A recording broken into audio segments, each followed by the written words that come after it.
let's set up the crypto reserve news properly. All started with Donald Trump posting on Truth Social. First post being a US crypto reserve will elevate this critical industry after years of corrupt attacks by the Biden administration, which is why my executive order on digital assets directed the presidential working group to move forward on a crypto strategic reserve. Note the term reserve. We moved from stockpile now to talk about reserve. That includes XRP, Solana, Cardano. I will make sure the US is the crypto capital of the world. We are making America great again. Immediate reaction on the timeline was grave dancing on ETH and being like, why is ETH not included? Why is BTC not being mentioned? There was another post to clarify by Donald Trump that said, and obviously BTC and ETH, as other valuable cryptocurrencies, will be at the heart of the reserve. I also love Bitcoin and Ethereum.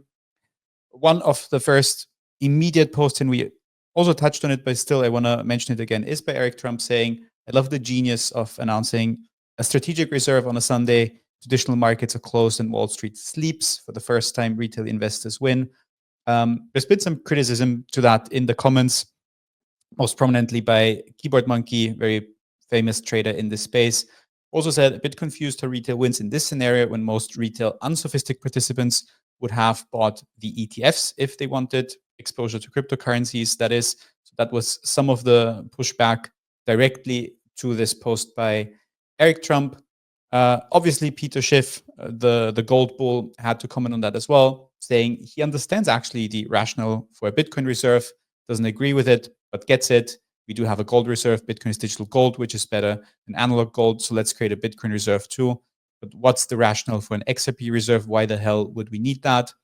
Couple more reactions that we touched on, where basically the whole David Sachs conversation that we mentioned in terms of his personal holdings that he said he sold. There's also another part to that as a response to a post by Joe Lonsdale, who said taxation is theft, should be kept to a minimum. Why is the government taking basically my money to tax me for crypto bro schemes? David Sachs commented on that.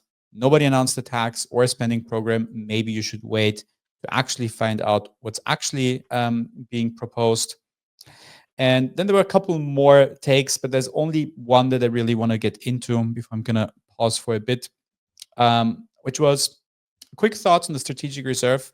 Expect, and I want to get into this specifically because we talked about it on the show, expect a lot more lobbying by crypto CEOs in Washington. We had that interview with Rushi from Movement Labs where he spoke exactly about that this is now the most powerful thing to do to advance crypto, to be lobbying in Washington. This will have an impact on moving crypto teams back to the US. There's no reason for the US to have a reserve of anything but BTC. Also that take in there. Then the interesting part to me, Dino coins are actually kind of positioned well here because they're mostly boom organizations set up for business development and lobbying. And CT will continue to be surprised and upset the good, quote unquote, good projects don't get chosen for this type of thing. But exactly that organizational structure of the more boomer coins, having a stronger focus on biz dev, having maybe stronger connections to Washington, to policymakers, will make it easier for them probably to be in that circle of the crypto strategic reserve, and kind of reinforcing exactly that point of lobbying now becoming yet again a more important thing for our industry. Okay.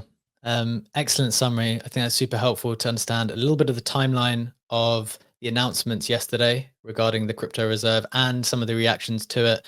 There's three directions I think we can take this, and actually, to be honest, I'm just curious what other people hear. So we've got Funky up on stage, we've got Oxy up on stage, we've got Stats up on stage. I'm going to just throw to you guys if you're available for some thoughts here. The three directions, or the three questions I think we'll deal with is like, first, where do we stand on, should it be more than Bitcoin? I think Coinbase CEO Brian Armstrong came out and said he doesn't really see why it should be more than Bitcoin as well.